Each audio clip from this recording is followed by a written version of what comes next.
पाहताय JB TV news. बातमीत सत्यता हीच आमची ओळख। पाटचारीचं काम तातडीनं पूर्ण करा, कापडणे ग्रामस्थांचं जिल्हा अधिकाऱ्यांना निवेदन। पांझरा नदीवरून सोनवत प्रकल्पासाठी पाणी पुरवठा करणाऱ्या महत्त्वाच्या पाटचारीचं अपूर्ण काम तातडीनं पूर्ण करून पाणी सोडण्यात यावे, अन्यथा कापडणे व परिसरात पिण्याच्या पाण्याचा आणि शेतीचा गंभीर प्रश्न निर्माण होईल असा इशारा देत धुळे तालुक्यातील कापडणे परिसरातील शेतकरी व ग्रामस्थांनी जिल्हाधिकाऱ्यांना निवेदन दिले।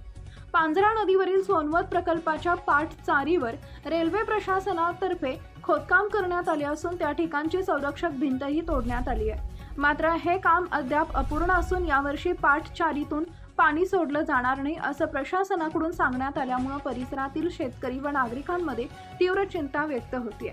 यावर्षी परिसरात आधीच पाऊस कमी झाल्यामुळे सोनवत प्रकल्प वेळेत भरला नाही तर पुढील 4 महिन्यात कापडणे आणि परिसरातील हजारो नागरिकांना पिण्याच्या पाण्याचा तसेच शेतीचा मोठा तुटवडा जाणवण्याची भीती निर्माण झाली आहे। या पार्श्वभूमीवर पाटचारीची तातडीनं संयुक्त पाहणी करण्यात यावी, तोडलेली संरक्षक भिंत व पाटचारीचं काम त्वरित पूर्ववत करावे, सोनवत प्रकल्पात सुरळीत पाणी सोडण्याची हमी द्यावी, नागरिकांना चुकीची माहिती देणाऱ्या अधिकाऱ्यांची चौकशी करून कारवाई करावी आणि कमी पावसाच्या पार्श्वभूमीवर हा प्रकल्प भरण्यासाठी विशेष कृती आराखडा तयार करण्यात यावा अशा मागण्या ग्रामस्थांनी लावून धरल्यात। निवेदनावर शरद पाटील, राजा पाटील, नवल पाटील, भगवान पाटील, योगेश पाटील यांच्यासह अनेक ग्रामस्थांच्या स्वाक्षऱ्या असून या मागण्यांवर प्रशासनानं त्वरित योग्य कारवाई न केल्यास कापडणे व परिसरातील ग्रामस्थ लोकशाही मार्गाने तीव्र आंदोलन छेडतील असा स्पष्ट इशाराही यावेळी देण्यात आलाय।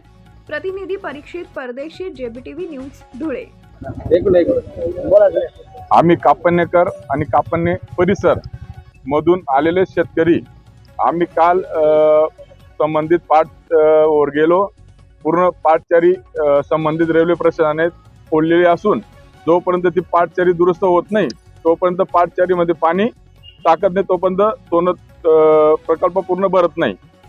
सोनत प्रकल्प चारीवरनं कापडणे गावाचा पिण्याचा पाण्याचा प्रश्न मोठा आहे आणि कापडणे परिस्थितीमध्ये आज दुष्काळी परिस्थिती असल्यामुळे कापडणे पाटचारी चालू झाली तरच कापडणे गावाचा पाण्याचा प्रश्न सुटणार आहे। आता रेल्वे प्रशासनाने बेजबाबदारपणाने पाटचारी फोडून नासधूस करून टाकलेले, त्याला सर्वस्वी जबाबदार पाटबंधारे विभाग आहे। त्यामुळे आम्ही आज जिल्हाधिकारी कार्यालय इथं निवेदन देण्यासाठी आलेलो आहे। संबंधित जिल्हाधिकारी साहेबांनी याची दखल घेऊन तात्काळ चौकशी करण्यात यावी। कुणाल पाटील माजी आमदार त्यांना आम्ही परवा फोन केलेला होता, त्यांनी फोनची दखल घेऊन माननीय जिल्हाधिकारी साहेबांना फोन केला। बाबासाहेबांनी परत पाटबंधारे विभागाला पण फोन केला, ते म्हणे करू, पण आम्हाला असं वाटतं की लवकरात लवकर व्हावं आणि लवकरात लवकर पाणी पाटचारीमध्ये सोडण्यात यावं, तेव्हा कापडणे गावाचा पाण्याचा प्रश्न सुटेल नाही पूर्ण। आपल्या परिसरातील महत्त्वाच्या बातम्या पाहण्यासाठी आजच आमच्या जेबी टीव्ही न्यूज चॅनलला YouTube वर सबस्क्राईब करा आणि बेल आयकॉन प्रेस करा।